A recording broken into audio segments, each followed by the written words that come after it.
ദൈവനാമം മഹത്വപ്പെടുമാറാകട്ടെ.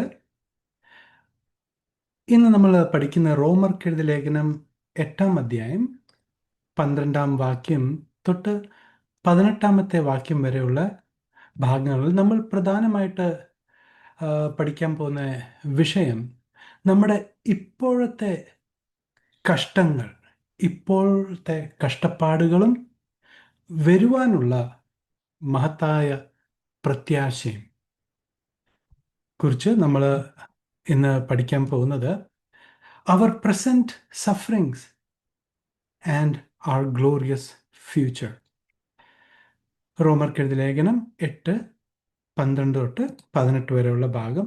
കഴിഞ്ഞ ക്ലാസ്സിൽ നമ്മൾ റോമർക്കെഴുതിയ ലേഖനം 8-ന്റെ 12 തൊട്ട് 17 വരെയുള്ള ഭാഗം നമ്മൾ പഠിക്കുകയുണ്ടായി. അവിടെ നമ്മൾ പഠിച്ച് മനസ്സിലാക്കിയത് നാം ജഡത്തിന് കടക്കാരല്ല എന്നുള്ള വിഷയമാണ്. നമുക്ക് ആ നമുക്കൊന്ന് വായിച്ച് കേൾക്കാം. ആകയാൽ സഹോദരന്മാരെ, നാം ജഡത്തെ അനുസരിച്ച് ജീവിക്കേണ്ടതിന് ജഡത്തിനല്ല കടക്കാരാകുന്നത്. നിങ്ങൾ ജഡത്തെ അനുസരിച്ച് ജീവിക്കുന്നുവെങ്കിൽ മരിക്കും നിശ്ചയം. ആത്മാവിനാൽ ശരീരത്തിന്റെ പ്രവൃത്തികളെ മരിപ്പിക്കുന്നുവെങ്കിലോ നിങ്ങൾ ജീവിക്കും. ദൈവാത്മാവ് നടത്തുന്നവർ ഏവരും ദൈവത്തിന്റെ മക്കൾ ആകുന്നു. നിങ്ങൾ പിന്നെയും ഭയപ്പെടേണ്ടതിന് ദാസ്യത്തിന്റെ ആത്മാവിനെ അല്ല, നാം അബ്ബാ പിതാവേ എന്ന് വിളിക്കുന്ന പുത്രത്വത്തിന് ആത്മാവിനെ അത്രേ പ്രാപിച്ചത്. നാം ദൈവത്തിന്റെ മക്കൾ എന്ന് ആത്മാവ് താനും നമ്മുടെ ആത്മാവോട് കൂടെ സാക്ഷ്യം പറയുന്നു. നാം മക്കളെങ്കിലോ അവകാശികളും ആകുന്നു, ദൈവത്തിന്റെ അവകാശികളും ക്രിസ്തുവിന് കൂട്ടവകാശികളും തന്നെ. നാം അവനോട് കൂടെ തേജസ്കരിക്കപ്പെടേണ്ടതിന് അവനോട് കൂടെ കഷ്ടം അനുഭവിച്ചാൽ അത്രേ. നമ്മൾ വെളിപ്പെടുവാനുള്ള തേജസ് വിചാരിച്ചാൽ ഈ കാലത്തിലെ കഷ്ടങ്ങൾ സാരമില്ല എന്ന് ഞാൻ എണ്ണുന്നു.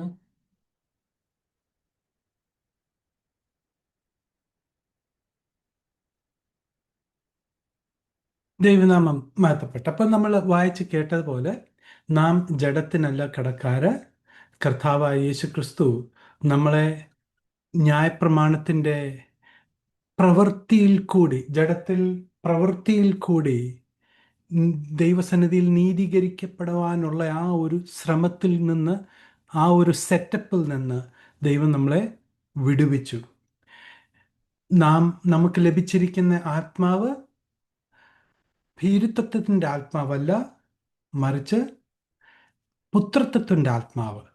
ഇംഗ്ലീഷ് ബൈബിൾ KJV പറയുന്നത് ദ സ്പിരിറ്റ് ഓഫ് അഡോപ്ഷൻ ആണ് നമുക്ക് ലഭിച്ചിരിക്കുന്നത്. പരിശുദ്ധാത്മാവ് തന്നെ സാക്ഷ്യം പറയുന്നു നാം ദൈവത്തിൻ്റെ മക്കളാണെന്നും. പിന്നീട് നാം പഠിക്കുകയുണ്ടായി, നാം ക്രിസ്തുവിനോട് കൂട്ടവകാശികളാണ്. ആ ഭാഗങ്ങൾ നമ്മൾ പഠിക്കുകയുണ്ടായി. റോമർക്കെഴുതിയ ലേഖനം 8-ന്റെ 13-ാമത്തെ വാക്യത്തിൻ്റെ അടിസ്ഥാനത്തിൽ അവിടെ പറയുകയാണ്, ജഡത്തിൻ്റെ പ്രവർത്തനങ്ങൾക്ക് അല്ലെങ്കിൽ ജഡത്തിൻ്റെ റിലീജിയസ് സെറ്റപ്പിന് എന്തുണ്ട്? ഒരു വലിയൊരു ടെംപ്റ്റേഷൻ ഉണ്ട്, വലിയൊരു അട്രാക്ഷൻ ഉണ്ട്. എന്നാൽ നമ്മുടെ ആ ഒരു ആഗ്രഹം തിരിച്ച് ആ പ്രവൃത്തിയിൽ കൂടി നീതീകരിക്കപ്പെടുവാനുള്ള ആ ഒരു ആഗ്രഹത്തെ നമ്മൾ എന്ത് ചെയ്യണം? മരിപ്പിച്ച് ആത്മാവിനാൽ മരിപ്പിച്ച് നമ്മൾ എന്താണ് കർത്താവായ യേശു ക്രിസ്തു പൗലോസ് അപ്പോസ്തലന് നൽകിയിരിക്കുന്ന ആ കൃപയുടെ യുഗത്തിൽ ആ ഒരു ഡോക്ട്രിൻസിൽ നാം മുറുകെ പിടിക്കണം. മുറുകെ പിടിച്ച് നാം ഉറപ്പുള്ളവരായി നിൽക്കണം. പൗലോസ് അപ്പോസ്തലൻ പലയിടങ്ങളിൽ പറഞ്ഞിരിക്കുന്നത് പോലെ നാം കുലുങ്ങിപ്പോകാതെ, നാം വീണുപോകാതെ നാം ഉറപ്പുള്ളവരായി നിൽക്കണം. നമ്മൾ ഈ തിരുവചനം പഠിക്കുമ്പോൾ 12-ാമത്തെ വാക്യം, അതിൻ്റെ 14-ാമത്തെ വാക്യം നമ്മൾ വായിക്കുമ്പോൾ, for as many as are led by the spirit of God they are the sons of God. അതിൻ്റെ 14-ാമത്തെ വാക്യം, ദൈവാത്മാവ് നടത്തുന്നവർ ഏവരും ദൈവത്തിന്റെ മക്കൾ ആകുന്നു. ഇവിടുള്ള ആ ഒരു term for as many as എന്ന് പറയുമ്പോൾ ക്രിസ്തുവിലുള്ള എല്ലാവരെയും കുറിച്ചാണ് അവിടെ പറഞ്ഞിരിക്കുന്നത്. അത് ഒരു ചുരുക്കം ചില ആൾക്കാർ അല്ലെങ്കിൽ രക്ഷിക്കപ്പെട്ട ആൾക്കാരിൽ ഒരു ചെറിയൊരു കൂട്ടം, അധികം ആത്മീകരായ ചില കൂട്ടം എന്നല്ല, മറിച്ച് എല്ലാവരും, ക്രിസ്തുവിലുള്ള എല്ലാവരെയുമാണ് അവിടെ അഡ്രസ് ചെയ്തിരിക്കുന്നത്. ഇവിടെ ഗലാത്യർക്കെഴുതിയ ലേഖനം 3:26-27, 1 കൊരിന്ത്യർ 12:13 നാം വായിക്കുമ്പോൾ നമുക്കത് മനസ്സിലാക്കാൻ കഴിയും. ക്രിസ്തുവേശുവിലെ വിശ്വാസത്താൽ നിങ്ങൾ എല്ലാവരും ദൈവത്തിന്റെ മക്കൾ ആകുന്നു. ക്രിസ്തുവിനോട് ചേരുവാൻ സ്നാനമേറ്റിരിക്കുന്ന നിങ്ങൾ എല്ലാവരും ക്രിസ്തുവിനെ ധരിച്ചിരിക്കുന്നു. 1 കൊരിന്ത്യർ 12:13. യഹൂദന്മാരോ യവനന്മാരോ ദാസന്മാരോ സ്വതന്ത്രരോ നാം എല്ലാവരും ഏക ശരീരമാകുമാറ് ഒരേ ആത്മാവിനാൽ സ്നാനമേറ്റും എല്ലാവരും ഒരേ ആത്മാവിനെ പാനം ചെയ്തുമിരിക്കുന്നു. അപ്പൊ ഈ 2 വാക്യങ്ങൾ നമുക്ക് മനസ്സിലാക്കാൻ കഴിയുന്ന എന്തുവാ? നാം എല്ലാവരും ദൈവത്തിന്റെ മക്കളാണ്.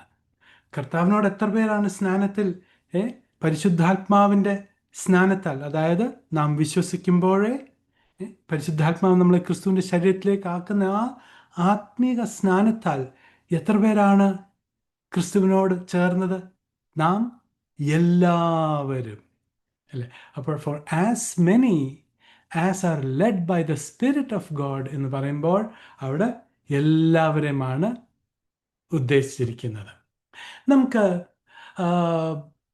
18-ാമത്തെ റോമർ 8:16-17 വാക്യം നമ്മൾ വായിക്കുമ്പോൾ നമുക്കതൊന്ന് വായിച്ചു കേൾക്കാം. നാം ദൈവത്തിന്റെ മക്കൾ എന്ന് ആത്മാവ് താനും നമ്മുടെ ആത്മാവോട് കൂടെ സാക്ഷ്യം പറയുന്നു. നാം മക്കളെങ്കിലോ അവകാശികളും ആകുന്നു, ദൈവത്തിന്റെ അവകാശികളും ക്രിസ്തുവിന് കൂട്ടവകാശികളും തന്നെ.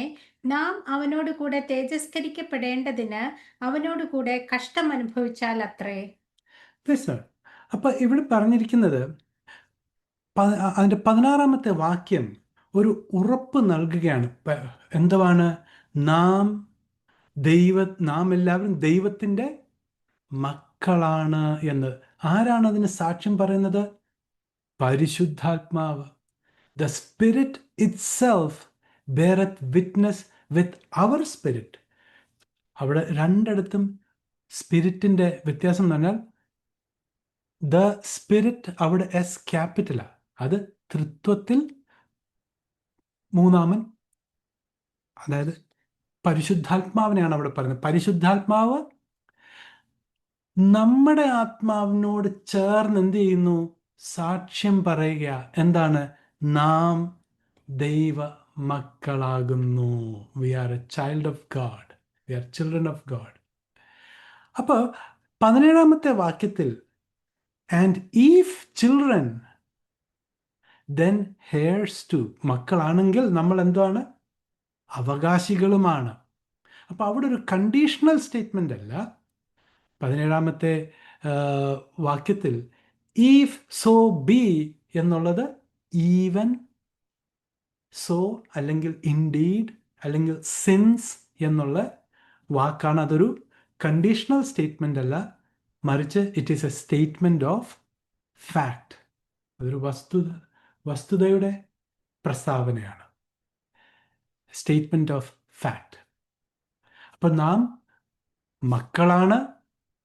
2, നാം ക്രിസ്തുവിനോട് കൂട്ടവകാശികളും ആണ്. അടുത്ത കാര്യം പറയുന്നത് വി സഫർ വിത്ത് ഹിം. നാം അവനോട് കൂടെ കഷ്ടം സഹിക്കുക.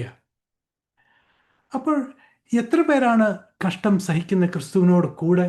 2 തിമോത്തിയോർ 3:12 പറയുന്നത് yes and all that will live godly in Christ Jesus shall suffer persecution. മലയാളത്തിൽ നിന്ന് കേൾക്കാതെ, എന്നാൽ ക്രിസ്തുയേശുവിൽ ഭക്തിയോടെ ജീവിപ്പാൻ മനസ്സുള്ളവർക്ക് എല്ലാം ഉപദ്രവം ഉണ്ടാകും. എല്ലാവർക്കും ഉപദ്രവം ഉണ്ടാകും. ഈ ഉപദ്രവം ദൈവത്തിൽ നിന്നുള്ള ഉപദ്രവമാണോ? അല്ല, അത് വ്യക്തമാണ്. മറിച്ച് മനുഷ്യരാൽ ഉള്ള ഉപദ്രവം. പൗലോസ് അപ്പോസ്തലൻ കഷ്ടപ്പെട്ടു, 12 അപ്പോസ്തലന്മാർ, യേശു ക്രിസ്തു മനുഷ്യരാൽ കഷ്ടം സഹിച്ചു. അതുപോലെ അനേക ദൈവമക്കൾ കഷ്ടം സഹിക്കുന്നു. ഇവിടെ എഴുതിയിരിക്കുന്നത് നാം എല്ലാവരും ഗോഡ്ലി ലൈഫ് ലീഡ് ചെയ്യുന്നവരെല്ലാവർക്കും ഓരോ ലെവലിൽ പ്രയാസങ്ങളും പ്രതികൂലങ്ങളും നാം നേരിടേണ്ടതാണ്. നാം അല്പം കൂടെ ആഴത്തിൽ ഈ ഒരു വിഷയം നമ്മൾ ഇന്ന് ചിന്തിക്കാൻ പോവുക, നമ്മുടെ ഇപ്പോഴത്തെ കഷ്ടത എന്നുള്ള വിഷയത്തിൽ. നാം മനസ്സിലാക്കണം, Jesus Christ paid it all. കർത്താവായ യേശു ക്രിസ്തുവാണ് എല്ലാ യുഗങ്ങളിലെയും മനുഷ്യരുടെ വീണ്ടെടുപ്പിനുള്ള വില കൊടുത്തത്. നമ്മുടെ രക്ഷയുടെ വീണ്ടെടുപ്പ്, രക്ഷയ്ക്ക് വേണ്ടി കഷ്ടം സഹിച്ചത് ആരാണ്? കർത്താവായ യേശു ക്രിസ്തുവാണ്. യേശു ക്രിസ്തു തൻ്റെ വിലയേറിയ രക്തത്താൽ വിലയ്ക്ക് വാങ്ങിയ സഭ. ഈ സഭ എന്ന് പറയുമ്പോൾ രണ്ട് ഭാഗം, അതായത് ക്രിസ്തുവിൻ്റെ ശരീരമാകുന്ന സഭയും ക്രിസ്തുവിൻ്റെ മണവാട്ടിയാകുന്ന സഭയും. എല്ലാ യുഗങ്ങളിലെ മനുഷ്യരുടെ വീണ്ടെടുപ്പിന് വേണ്ടി കർത്താവായ യേശു ക്രിസ്തുവാണ് കഷ്ടം സഹിച്ചത്. നമ്മൾ ഈ കാര്യം മനസ്സിലാക്കാൻ നമുക്കറിയാം. 2 വാക്യങ്ങൾ നമുക്ക് വായിക്കാം. ഗലാത്യർക്കെഴുതിയ ലേഖനം 3:13-14, 1 പത്രോസ് 1:18-19 നമുക്ക് വായിക്കാം. മരത്തിന്മേൽ തൂങ്ങുന്നവനെല്ലാം ശപിക്കപ്പെട്ടവൻ എന്ന് എഴുതിയിരിക്കുന്നത് പോലെ ക്രിസ്തു നമുക്ക് വേണ്ടി ശാപമായി തീർന്നു. ന്യായപ്രമാണത്തിന്റെ ശാപത്തിൽ നിന്ന് നമ്മെ വിലയ്ക്ക് വാങ്ങി അബ്രഹാമിന്റെ അനുഗ്രഹം ക്രിസ്തുവേശുവിൽ ജാതികൾക്ക് വരേണ്ടതിന് നാം ആത്മാവെന്ന വാഗ്ദത്ത വിഷയം വിശ്വാസത്താൽ പ്രാപിപ്പാൻ തന്നെ. 1 പത്രോസ് 1:18. വ്യർത്ഥവും പിതൃപാരമ്പര്യവുമായുള്ള നിങ്ങളുടെ നടപ്പിൽ നിന്ന് നിങ്ങളെ വീണ്ടെടുത്തിരിക്കുന്നത് പൊന്ന്, വെള്ളി മുതലായ അഴിഞ്ഞു പോകുന്ന വസ്തുക്കളെ കൊണ്ടല്ല, ക്രിസ്തു എന്ന നിർദോഷവും നിഷ്കളങ്കവുമായ കുഞ്ഞാടിന്റെ വിലയേറിയ രക്തം കൊണ്ടത്രേ എന്ന് നിങ്ങൾ അറിയുന്നുവല്ലോ. അപ്പോസ്തല പ്രവൃത്തി 20:28 നമുക്കൊന്ന് വായിക്കാം. നിങ്ങളെ തന്നെയും താൻ സ്വന്തം രക്തത്താൽ സമ്പാദിച്ചിരിക്കുന്ന ദൈവത്തിന്റെ സഭയെ മേയ്പ്പാൻ പരിശുദ്ധാത്മാവ് നിങ്ങളെ അധ്യക്ഷരാക്കി വെച്ച ആട്ടിൻകൂട്ടം മുഴുവനെയും സൂക്ഷിച്ചുകൊള്ളുവിൻ.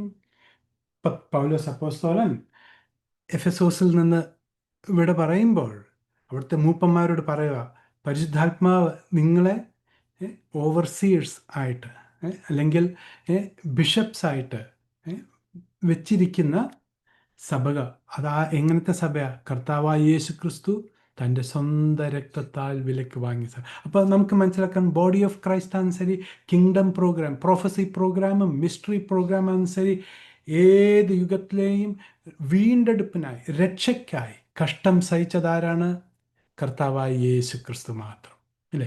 കർത്താവായ യേശു ക്രിസ്തു കാൽവറി ക്രൂശിൽ സകല മാനവരാശിയുടെ പാപങ്ങൾ, എല്ലാ പാപങ്ങളും, പാസ്റ്റ് പ്രസൻറ്റ് ഫ്യൂച്ചർ പാപങ്ങൾ, അതിൻ്റെ ശിക്ഷ ക്രൂശിൽ വഹിച്ച് നമുക്ക് വേണ്ടി മരിച്ചടക്കപ്പെട്ട് ഉയർത്ത് എഴുന്നേറ്റു. അത് വിശ്വസിക്കുന്നവരെല്ലാവരും എന്ത് ചെയ്യും? രക്ഷിക്കപ്പെടും, അല്ലേ? നമ്മുടെ ഇപ്പോഴത്തെ കഷ്ടത, ഓക്കെ, കർത്താവായ യേശു ക്രിസ്തുവിന് അറിയാമായിരുന്നു. ഈ മിസ്റ്ററി പ്രോഗ്രാം നോക്കണേ, ക്രൂശ് ആ ഒരു ടൈം, പൗലോസ് അപ്പോസ്തലനെ കർത്താവായ യേശു ക്രിസ്തു ദമസ്കോസ് പടിവാതിക്കൽ വിളിച്ച് വേർതിരിക്കും വരെയും ഈ മർമ്മത്തിൻ്റെ വെളിപ്പാട് നടന്നിട്ടില്ല, അല്ലേ? അപ്പോൾ കർത്താവായ യേശു ക്രിസ്തുവിന് അറിയാമായിരുന്നു ഈ മർമ്മം അല്ലെങ്കിൽ ഈ നിഗൂഢമായ പദ്ധതിക്കുള്ളിൽ ആ ഡോക്ട്രിൻസ് ആര് പ്രസംഗിക്കുന്നോ അവർ കഷ്ടം സഹിക്കേണ്ടി വരും എന്ന്. എന്നാൽ കർത്താവായ യേശു ക്രിസ്തു ഉയർത്തെഴുന്നേറ്റതിനാൽ ആ ഉയർത്തെഴുന്നേറ്റ ശരീരത്തിൽ യേശു ക്രിസ്തുവിന് കഷ്ടം സഹിക്കാൻ കഴിയുകയില്ല. മനസ്സിലാകുന്നുണ്ടോ? നമുക്കൊരു വാക്യഭാഗം വായിച്ചിട്ട് ഞാൻ അല്പം കൂടി ഇത് എക്സ്പ്ലെയിൻ ചെയ്യാം. കൊലോസ്യർക്കെഴുതിയ ലേഖനം 1:24-26 വരെയുള്ള വാക്യം നമുക്കൊന്ന് വായിച്ചു കേൾക്കാം. ഇപ്പോൾ ഞാൻ നിങ്ങൾക്ക് വേണ്ടിയുള്ള കഷ്ടാനുഭവങ്ങളിൽ സന്തോഷിച്ച് ക്രിസ്തുവിന്റെ കഷ്ടങ്ങളിൽ കുറവായുള്ളത് എൻ്റെ ജഡത്തിൽ സഭയായ അവന്റെ ശരീരത്തിനു വേണ്ടി പൂരിപ്പിക്കുന്നു. നിങ്ങൾക്ക് വേണ്ടി ദൈവം എനിക്ക് നൽകിയിരിക്കുന്ന ഉദ്യോഗപ്രകാരം ദൈവവചന ഘോഷണം നിവർത്തിക്കേണ്ടതിന് ഞാൻ സഭയുടെ ശുശ്രൂഷകനായിരിക്കുന്നു. അത് പൂർവകാലങ്ങൾക്കും തലമുറകൾക്കും മറഞ്ഞു കിടന്ന മർമ്മം എങ്കിലും ഇപ്പോൾ അവന്റെ വിശുദ്ധന്മാർക്ക് വെളിപ്പെട്ടിരിക്കുന്നു. Praise the Lord. ഇവിടെ എഴുതിയിരിക്കുന്നത് now who now rejoice in my sufferings for you. ഈ ഇവിടെ ഹൂ ആരാണ്? പൗലോസ് അപ്പോസ്തലനെ കുറിച്ച് തന്നെയാണ് പൗലോസ് അപ്പോസ്തലൻ പറഞ്ഞത്. Who now rejoice in my sufferings for U and fill up that which is behind of the afflictions of Christ in my flesh for his body's sake, which is the church.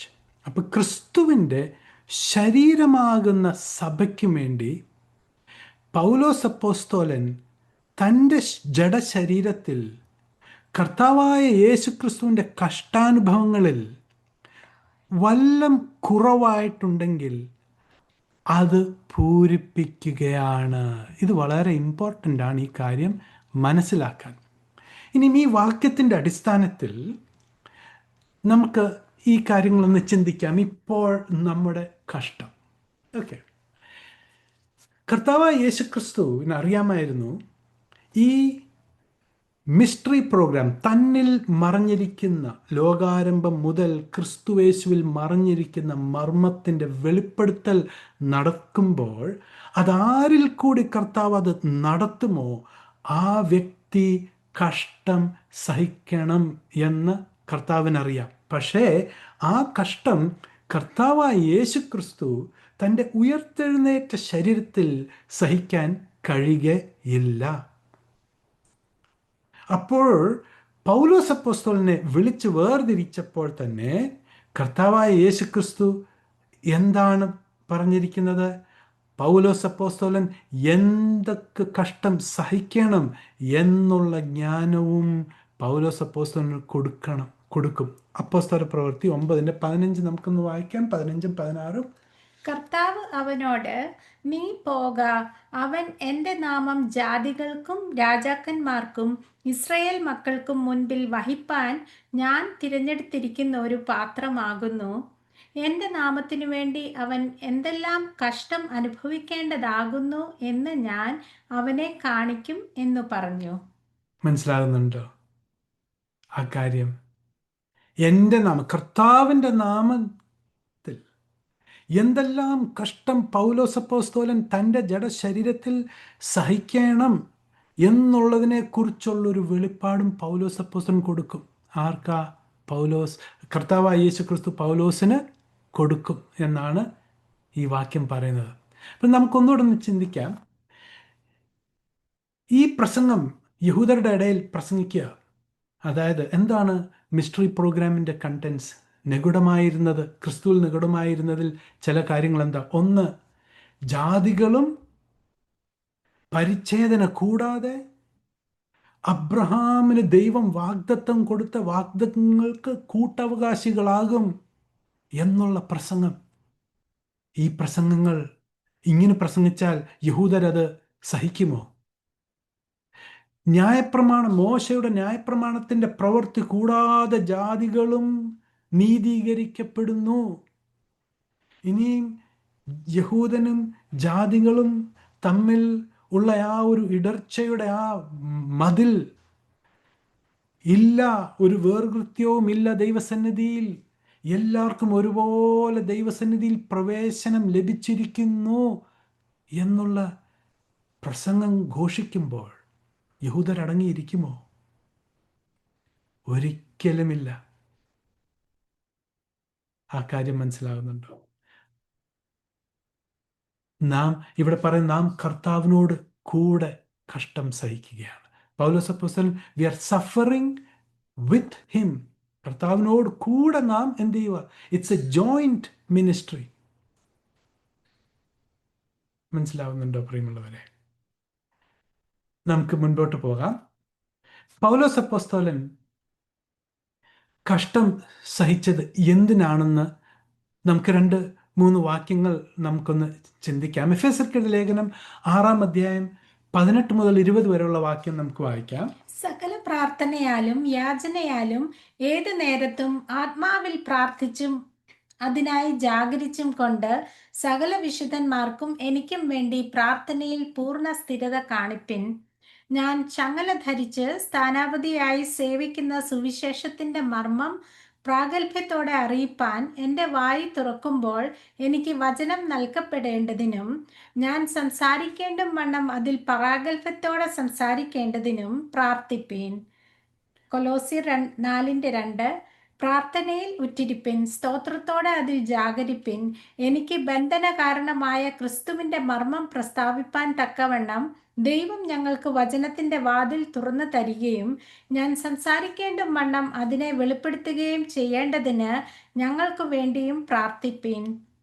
കൊലോസ്യർ 1:24. ഇപ്പോൾ ഞാൻ നിങ്ങൾക്ക് വേണ്ടിയുള്ള കഷ്ടാനുഭവങ്ങളിൽ സന്തോഷിച്ച് ക്രിസ്തുവിന്റെ കഷ്ടങ്ങളിൽ കുറവായുള്ളത് എൻ്റെ ജഡത്തിൽ സഭയായ അവന്റെ ശരീരത്തിനു വേണ്ടി പൂരിപ്പിക്കുന്നു. Price the Lord. അപ്പോൾ ആ കാര്യം മനസ്സിലാവുന്നുണ്ടോ? എന്തുകൊണ്ടാണ് പൗലോസ് അപ്പോസ്തലൻ ചങ്ങലയിലായിരിക്കുന്നത്? എന്തുകൊണ്ടാണ് പൗലോസ് അപ്പോസ്തലൻ കഷ്ടം സഹിച്ചത്, നിന്ന സഹിച്ചത്? പ്രിയമുള്ളവരെ, ഇതെല്ലാം പറഞ്ഞതിന് ശേഷം പൗലോസ് അപ്പോസ്തലൻ ഒരു ആഹ്വാനം പറയുകയാണ്. തിമോത്തിയോർക്ക് എഴുതുന്ന ലേഖനം നമ്മൾ ഓരോരുത്തരോടുമുള്ള ഒരു ആഹ്വാനമാണ്. 2 തിമോത്തിയോസ് 2:2-3 വരെയുള്ള വാക്യം. നീ പല സാക്ഷികളുടെ മുമ്പാകെ എന്നോട് കേട്ടതെല്ലാം മറ്റുള്ളവരെ ഉപദേശിപ്പാൻ സമർത്ഥരായ വിശ്വസ്ത മനുഷ്യരെ ഭരമേൽപ്പിക്ക. ക്രിസ്തുയേശുവിന്റെ നല്ല ഭടനായി നീയും എന്നോട് കൂടെ കഷ്ടം സഹിക്ക. ക്രിസ്തു നമ്മുടെ വിളി എന്താണ്? ഈ കൃപായുഗത്തിൽ നമ്മുടെ വിളി എന്താണ്? പൗലോസ് അപ്പോസ്തലൻ എങ്ങനെ കർത്താവായ യേശു ക്രിസ്തു തനിക്ക് ഭരമേൽപ്പിച്ച ആ ശുശ്രൂഷ, ആ മർമ്മത്തിൻ്റെ വെളിപ്പാട്, ആ കൃപയുടെ സുവിശേഷം, അതിനുവേണ്ടി എങ്ങനെ പൗലോസ് അപ്പോസ്തലൻ കഷ്ടം സഹിച്ചോ, അതുപോലെ പൗലോസ് അപ്പോസ്തലനോട് കൂടി കർത്താവായ യേശു ക്രിസ്തുവിനോട് ചേർന്ന്, കർത്താവായ യേശു ക്രിസ്തുവിനോട് കൂടെ നാമും നല്ല ഭടനായി കഷ്ടം സഹിപ്പാനാണ് നമ്മുടെ വിളി. അപ്പോൾ നമുക്ക് മനസ്സിലാക്കാൻ കഴിയും. ഇനിയും ഈ കാര്യത്തിൻ്റെ വെളിച്ചത്തിൽ നമുക്ക് കൊലോസ്യർക്ക് ലേഖനം 1:24-26 വരെ വാക്യം നമുക്കൊന്ന് വായിക്കാം. പ്രധാനമായിട്ട് നമുക്ക് കോൺസെൻട്രേറ്റ് ചെയ്യാം. 25-26 വാക്യം, 24 മുതൽ വായിക്കാം. ഇപ്പോൾ ഞാൻ നിങ്ങൾക്ക് വേണ്ടിയുള്ള കഷ്ടാനുഭവങ്ങളിൽ സന്തോഷിച്ച് ക്രിസ്തുവിന്റെ കഷ്ടങ്ങളിൽ കുറവായുള്ളത് എൻ്റെ ജഡത്തിൽ സഭയായ അവന്റെ ശരീരത്തിനു വേണ്ടി പൂരിപ്പിക്കുന്നു. നിങ്ങൾക്ക് വേണ്ടി ദൈവം എനിക്ക് നൽകിയിരിക്കുന്ന ഉദ്യോഗപ്രകാരം ദൈവവചന ഘോഷണ നിവർത്തിക്കേണ്ടതിന് ഞാൻ സഭയുടെ ശുശ്രൂഷകനായിരിക്കുന്നു. അത് പൂർവകാലങ്ങൾക്കും തലമുറകൾക്കും മറഞ്ഞു കിടന്ന മർമ്മം എങ്കിലും ഇപ്പോൾ അവന്റെ വിശുദ്ധന്മാർക്ക് വെളിപ്പെട്ടിരിക്കുന്നു. അപ്പോൾ ഇവിടെ നോക്കണം, നാം പൗലോസ് അപ്പോസ്തലൻ ദൈവത്തിൻ്റെ ഈ ഒരു പദ്ധതി, അത് according to the dispensation of God which is given to me for you. ആരാ? നമുക്ക് വേണ്ടി, ജെൻറ്റൈൽസിന് വേണ്ടി നൽകിയിരിക്കുന്ന ദൈവത്തിൻ്റെ ഒരു പ്രത്യേക കൃപായുഗമാണിത്. ഇതിൻ്റെ ശുശ്രൂഷക്കാരനായിട്ട് ദൈവം പൗലോസ് അപ്പോസ്തലനെയാണ് ആദ്യം തിരഞ്ഞെടുത്തത്. പൗലോസ് അപ്പോസ്തലനിൽ കൂടിയാണ് മറ്റുള്ള എല്ലാവർക്കും ഇന്ന് ആ മർമ്മത്തിൻ്റെ ജ്ഞാനം വെളിവായി വന്നിരിക്കുന്നത്. അതിനുവേണ്ടി പൗലോസ് അപ്പോസ്തലൻ തൻ്റെ ശരീരത്തിൽ കഷ്ടം സഹിക്കുക ഉണ്ടായി. ഇന്ന് നമ്മളും കഷ്ടം സഹിക്കുന്ന എന്തിനു വേണ്ടിയാണ്? ഈ സത്യത്തിന് വേണ്ടി നിലനിൽക്കുമ്പോഴാണ്.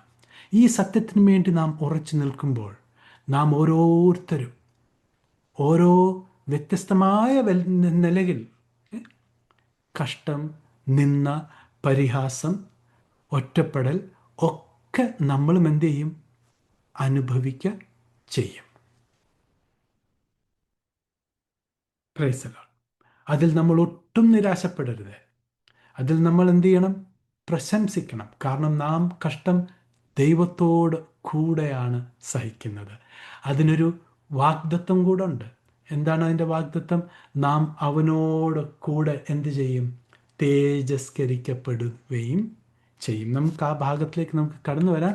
ചില വാക്യങ്ങളൂടെ വായിക്കാം. നമ്മുടെ ഇപ്പോഴത്തെ കഷ്ടത 2 തിമോത്തിയർ 1-ാം അധ്യായം 8 മുതൽ 12 വരെയുള്ള വാക്യങ്ങൾ. അതുകൊണ്ട് നമ്മുടെ കർത്താവിന്റെ സാക്ഷ്യത്തെയും അവന്റെ ബദ്ധനായ എന്നെയും കുറിച്ച് ലജ്ജിക്കാതെ സുവിശേഷത്തിനായി ദൈവശക്തിക്കൊത്തവണ്ണം നീയും എന്നോടുകൂടെ കഷ്ടം സഹിക്ക. അവൻ നമ്മെ രക്ഷിക്കുകയും വിശുദ്ധ വിളി കൊണ്ട് വിളിക്കുകയും ചെയ്തത് നമുക്ക് പ്രവൃത്തികൾ നിമിത്തമല്ല, സകല കാലത്തിനും മുമ്പേ ക്രിസ്തുവേശുവിൽ നമുക്ക് നൽകിയിരിക്കുന്നതും ഇപ്പോൾ മരണം നീക്കുകയും സുവിശേഷം കൊണ്ട് ജീവനും അക്ഷയതയും വെളിപ്പെടുത്തുകയും ചെയ്ത നമ്മുടെ രക്ഷിതാവായ ക്രിസ്തുവേശുവിന്റെ പ്രത്യക്ഷതയാൽ വെളിപ്പെട്ടിരിക്കുന്നതുമായ തന്റെ സ്വന്തം നിർണയത്തിനും കൃപയ്ക്കും ഒത്തവണ്ണമത്രേ. ആ സുവിശേഷത്തിന് ഞാൻ പ്രസംഗിയും അപ്പോസ്തലനും ഉപദേഷ്ടാവുമായി നിയമിക്കപ്പെട്ടിരിക്കുന്നു. അത് നിമിത്തം തന്നെ ഞാൻ ഇതൊക്കെയും സഹിക്കുന്നു, എങ്കിലും ലജ്ജിക്കുന്നില്ല. ഞാൻ ആരെ വിശ്വസിച്ചിരിക്കുന്നു എന്നറിയുന്നു. അവൻ എൻ്റെ ഉപനിധി ആ ദിവസം വരെ സൂക്ഷിപ്പാൻ ശക്തൻ എന്ന് ഉറച്ചുമിരിക്കുന്നു. Praise the Lord. ഹല്ലേലൂയ. ഇതായിരിക്കണം ഈ കൃപായുഗത്തിൽ നമ്മുടെ ഓരോരുത്തരുടെയും ആറ്റിറ്റ്യൂഡ്, നമ്മുടെ ഫോക്കസ്. നമ്മുടെ മിനിസ്ട്രിയിൽ ഇതായിരിക്കണം ഫോക്കസ്. സുവിശേഷം, ഈ കൃപയുടെ സുവിശേഷത്തിലാണ് ദൈവത്തിൻ്റെ നീതി വെളിപ്പെടുന്നത്. ഈ കൃപയുടെ സുവിശേഷമാണ് ദൈവത്തിൻ്റെ ശക്തി വെളിപ്പെടുന്നത്. ദൈവത്തിൻ്റെ ശക്തി ഈ കൃപയുടെ സുവിശേഷമാണെന്നാണ് തിരുവചനത്തിൽ എഴുതിയിരിക്കുന്നത്. നമുക്ക് മനസ്സിലാവും നമ്മുടെ ഇപ്പോഴത്തെ കഷ്ടത. നമുക്കെല്ലാവർക്കും ശരീരത്തിലുള്ള രോഗങ്ങളും ദുഃഖങ്ങളും ആക്സിഡൻറ്റുകൾ, ഇതൊക്കെ എല്ലാവർക്കും വരാവുന്ന കാര്യമില്ലേ? പക്ഷെ അതിനെക്കാട്ടിൽ ഉപരിയായി ഇവിടെ പറഞ്ഞിരിക്കുന്ന കഷ്ടത എന്താ? സത്യത്തിനു വേണ്ടി നാം നിൽക്കുമ്പോൾ. എന്താണ് സത്യം? ഈ കൃപായുഗത്തിൽ കൃപയുടെ ഡോക്ട്രിൻസ്, മർമ്മത്തിൻ്റെ വെളിപ്പെടുത്തൽ, കർത്താവായ യേശുക്രിസ്തു, ക്രൂശിക്കപ്പെട്ട യേശുക്രിസ്തുവിൻ്റെ പ്രസംഗം, ഇതൊക്കെയാണ് സത്യങ്ങൾ. നമുക്ക് അഥവാ പൗലോസ് അപ്പോസ്തലൻ അവിടം കൊണ്ട് മാത്രം നിർത്തിയായിരുന്നെങ്കിൽ നമുക്കൊരു വിഷമമുണ്ടായേക്കാം, ഇല്ലേ? കഷ്ടത മാത്രമേ ഉള്ളൂ. പക്ഷേ പൗലോസ് അപ്പോസ്തലൻ 18-ാമത്തെ വാക്യത്തിൽ പറഞ്ഞു, for I reckon that the sufferings of this present time are not worthy to be compared with the glory which shall be revealed in us. നമുക്കൊന്ന് വായിക്കാം 18-ാമത്തെ വാക്യം. നമ്മിൽ വെളിപ്പെടുവാനുള്ള തേജസ് വിചാരിച്ചാൽ ഈ കാലത്തിലെ കഷ്ടങ്ങൾ സാരമില്ല എന്ന് ഞാൻ എണ്ണുന്നു. Praise the Lord.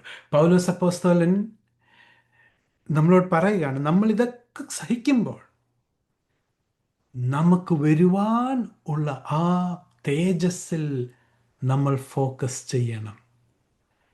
അത് ഫോക്കസ് ചെയ്യുമ്പോൾ ഇപ്പോഴത്തെ കഷ്ടതയൊന്നും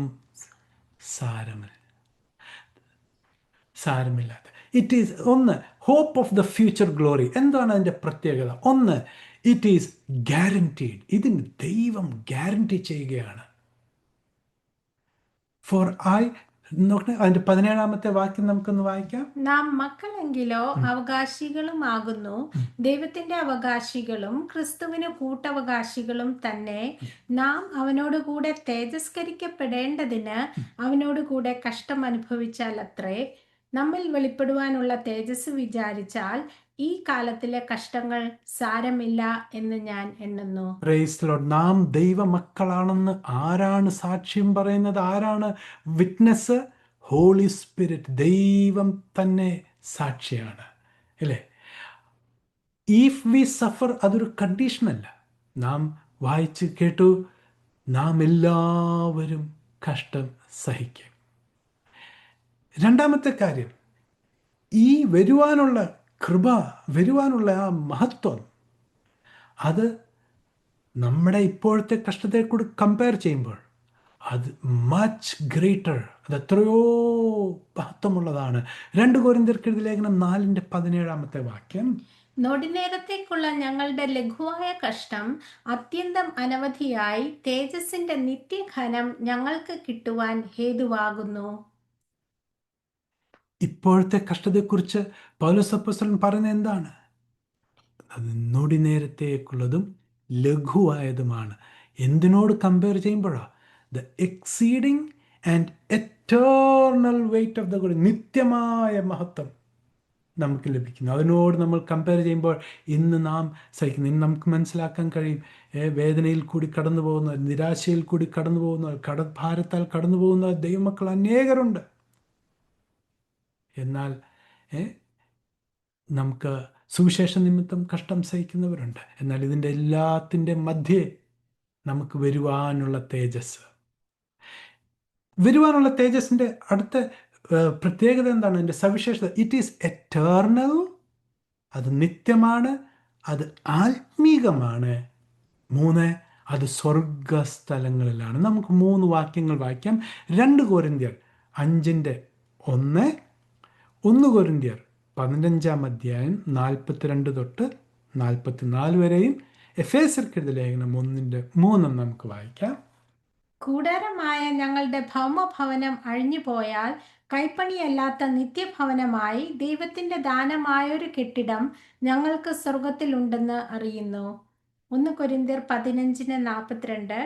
മരിച്ചവരുടെ പുനരുത്ഥാനവും അവണം തന്നെ ദ്രവത്വത്തിൽ വിതയ്ക്കപ്പെടുന്നു, അദ്രവത്വത്തിൽ ഉയർക്കുന്നു, അപമാനത്തിൽ വിതയ്ക്കപ്പെടുന്നു, തേജസ്സിൽ ഉയർക്കുന്നു, ബലഹീനതയിൽ വിതയ്ക്കപ്പെടുന്നു, ശക്തിയിൽ ഉയർക്കുന്നു. പ്രാകൃത ശരീരം വിതയ്ക്കപ്പെടുന്നു, ആത്മീക ശരീരം ഉയർക്കുന്നു. പ്രാകൃത ശരീരം ഉണ്ടെങ്കിൽ ആത്മീക ശരീരവും ഉണ്ട്. എഫേസ്യർ 1:3.